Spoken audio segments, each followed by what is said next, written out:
dab xooggan ayaa mar kale waxa uu ka kacay dalka Maraykanka gaar ahaan gobolka loo yaqaano South Carolina. in ka badan 170 dhisme ayaa lagu warramayaa dabkaasi inuu qabsaday, iyadoo sidoo kale laga baqayo in ka badan 4200 hektar inay gubteen saacadihii ugu horreeyay ee dabka.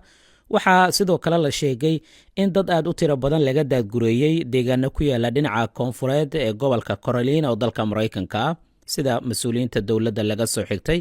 muuqaalo la soo bandhiga ayaa muujinaya dabkan oo mar kale ka kacay gudaha dalka Maraykanka, gaar ahaan gobolka South Carolina, waxaana la geliyey xaalad degdega guud ahaan gobolkan xilli ay jiraan dabaylo aad u xooggan iyo faafitaanka degdega ee dabka oo aad looga digayo. sidaani oo kale marka Los Angeles laga yimaado, gobolkan ayaa laga baqayaa haddana mar kale in dabka saameyn uu ku yeesho uu ku baaho kaymo kale oo halkaani ku yaala.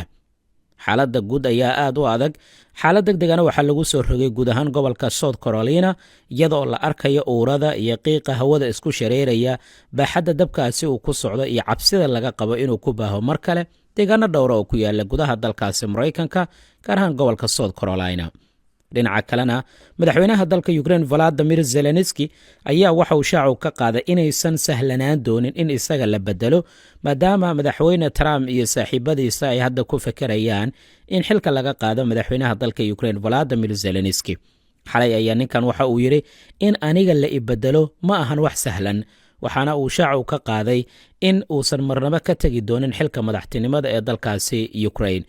toddobaadkii la soo dhaafay madaxweyne Trump ayaa Zelensky wuxuu ku tilmaamay sida nin kaligii taliye ah, kadib markii dhexda ay gashadeen isaga, warbaahinta iyo madaxweyne ku-xigeenka dalkaasi Maraykanka. arrimahaas ayaa waqti xaadirkan ugu waaweyn ee dhinaca gobolka. dhinaca iyo dalka Suudaan haddii aan eegnana, dagaal aad u qaraar ayaa lagu warramayaa inuu ka dhacay maanta oo Isniina dhinaca bari ee magaalada Khartoum ee caasimadda dalka Suudaan, iyadoo ciidamada dowladda Suudaanna ay sheegeen deegaano badan inay gacanta ay ku dhigeen. saraakiil dhanka milatariga ka tirsan ayaa shaaca ka qaadaya in dagaalkan oo ciidamada dacmu sariic iyo sidoo kale kuwa dowladda Suudaan uu ku dhex marayo dhinaca iyo Niilka bari oo ku dhow magaalada Khartoum oo caasimadda dalka Suudaan ah, halka magaalada lagu magacaabo El Fashir oo caasimadda gobolka Darfur ee dalka Suudaanna isku dhacyo ay ka dhacayaan. ciidanka dowladda Suudaan ayaa u muuqanaya maalmihii ugu dambeeyey inay la soo baxeen awood kale oo dheeraada, waxaanay gacanta ku dhigeen magaalooyin iyo xaafado dhowr oo ku yaala Khartoum iyo duleedka magaaladan. waxyaabaha ka soo kordha barnaamijyadeena kale ayaan kugula wadaagi doonaa insha Allah. markaan waxaanu xoogga saari doonaa Gaza iyo waxyaabaha ku hareeraysan. aan ku hormarno.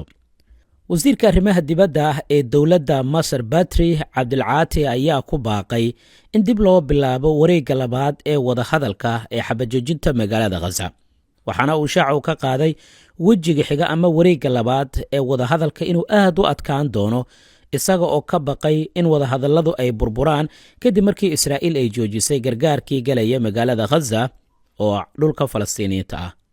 kadib markii saxaafadda uu la hadlay wasiirka arrimaha dibadda ee dowladda Masar ayaa shaaca waxuu ka qaaday in loo baahan yahay wareegga wejiga labaad ee wadahadalka sida ugu dhaqsiyaha badan in loo aado. sidii loogu guulaystay wejiga koowaadna sidaasi oo kale uma sahlanaan doonta buu yidhi in wejiga labaad la isku fahmay in badan. dowladda Masar, Qatar iyo dowlado kale ayaa waxa ay si toosa uga shaqaynayaan sidii mar un loogu laaban lahaa wadahadalka, inkastoo dowladda Maraykanka ay keentay qorshaha hadda ka caraysiiyey xoogaga iska caabinta ee Falastiiniyiinta. qorshahaasi muxuu yahay? maxayna Israa'iiliinta ka yidhaahdeen? maalintii shalay, Israa'iil ayaa faahfaahin waxay ka bixisay qorshaha ku-meel gaarka ah ee la doonayo in wakhtiga lagu dheereeyo marxaladda koowaad ee wadahadalka, waxaana xukuumadda Benyamin Netanyahu ay shacay ka qaaday in ay ka taxadarayaan qorshaha uu soo jeediyey ergeyga gaarka ee Maraykanka u qaabilsan bariga dhexe. wargeyska The Axios lagu magacaabo ayaa ka soo xigtay wasiirka arrimaha dibadda Israa'iil inuu yidhi ergeyga Maraykanka u qaabilsan bariga dhexe Stephen Witkoff waxa uu soo jeediyey qorsho lagu ballaarinayo marxaladda koowaad oo lagu darayo 50 maalin oo kale oo ku meel gaar ah, halka markii hore 42 maalin laga fekerayay.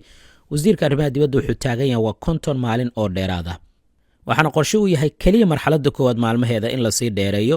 shuruudda ugu adagna waxay tahay in maalinta ugu horreysa Xamaas ay sii dayn doonto kalabar maxaabiista nool iyo kuwa meydadka ah ee ay gacanta ku hayaan.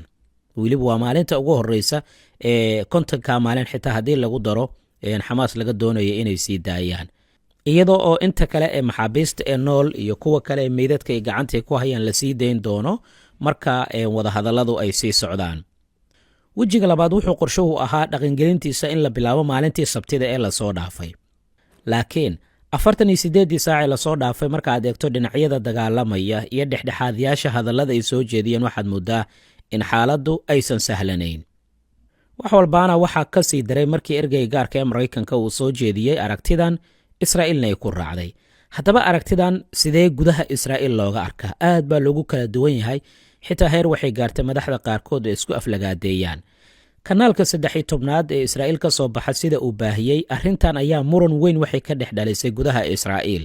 tusaale ahaan, muranka ugu weyn wuxuu dhex maray baa layidhi ra'iisul wasaaraha Israa'iil iyo sidoo kale taliyaha hay-adda sirdoonka gudaha ee Shabaag loo yaqaano Roner Bar, kadib markii ay isku qabsadeen faylka la xiriira maxaabiista oo Netanyahu uu doonayo in wareegga labaad aan loo gudbin, halka ninka hogaamiya hay-adda sirdoonka gudaha ee Shabaag loo yaqaano uu doonayo in wareegga labaad la aado, sidaasina maxaabiista lagu soo daayo. waxaa intaasuu ku daray marka taliyaha hay-adda sirdoonka oo cugsanayaa haddii marxaladda labaad la aado oo maxaabiista la soo daayo, taasi inay aad ugu fududaynayso inay dib ugu laabtaan dagaalka, laakiin waqti xaadirkan aysan sahlanayn. wuxuu taa beddelkeeda ula jeedaa xilligaas waxaynu helaynaa maxaabiista ugu muhiimsan iyo dad aad u tiro badan oo inaga maqan. laakiin waxaa isweydiin mudan, maxay Bezalel Smotrich iyo Netanyahu iyo shuruuddan u soo hordhigayaan iyagoo og haddii maxaabiistooda loo soo daayo in dagaalka dib loogu laaban karayo? ujeeddada ugu weyn waxay tahay inay maalmuhu kusii dheeraystaan, sababtoo jiritaankooda iyo mansabkooda siyaasadeed inay gaaraan waxa ku xiran in badan ay sii joogaan xafiiska. in badan ay sii joogaan oo aan lala xisaabtaminna waa inay mar kasta ay miiska soo saaraan marxalad dagaal abuuri karaysa ama marxalad dagaalka uu kusii dheeraan karayo. wasiirka istaraatiijiyadda Israa'iil oo kale marka la eego Ron Dermer, oo ah nin aad la taliya uga ra'iisul wasaare Netanyahu siyaasad ahaanna aad ay isugu dhow yihiin, wuxuu yidhi Xamaas uma ogolaan doono inay hal maalin oo qura ay sii maamulaan magaalada Gaza, sidoo kalena uma ogolaan doono inay xaaladdan ay kusii noolaadaan. markaad eegto marka taliska hay-adda sirdoonka gudaha iyo wasiirka way kala aragti duwan yihiin. xubno kalena waxay soo jeediyeen in furmaha dagaalka lagu laabtaa waqti xaadirkan inaysan sahlanayn, sidaas daraaddeedna marka hore muhiim ay tahay in la helo maxaabiista ka maqan Israa'iiliyiinta. sheekada la yaab kalena waxaa dowladda Masar u soo jeediyey ninka lagu magacaabo Avigdor Lieberman, waxaana ninkan uu taagan yahay dowladda Masar waa in laga dalbadaa inay dadka shacabka ee Falastiiniyiinta u ogolaataa gacanka Sinai, halkaasina ay si tartiib ay dadka shacabka Falastiiniyiinta ay ugu guuraan. ninkan wuxuu hogaamiyaa mid ka mid ah xisbiyada ka dhisan gudaha Israa'iil, waxaana ugu baaqay dowladda Masar inay marinka Rafax ay furto, dadka shacabka ay u ogolaadaan inay dalka Masar ay tagaan. masaariduna waxay yidhaahdeen halkii gacanka Sinai dadkan la dejin lahaa maa gacanka Naqab ama Negaaf loo yaqaano oo iyaga ay leeyihiin loo ogolaado, halkaasina la dejiyo, marka magaalada Gaza la dhisana dib loogu soo celiyo magaaladooda.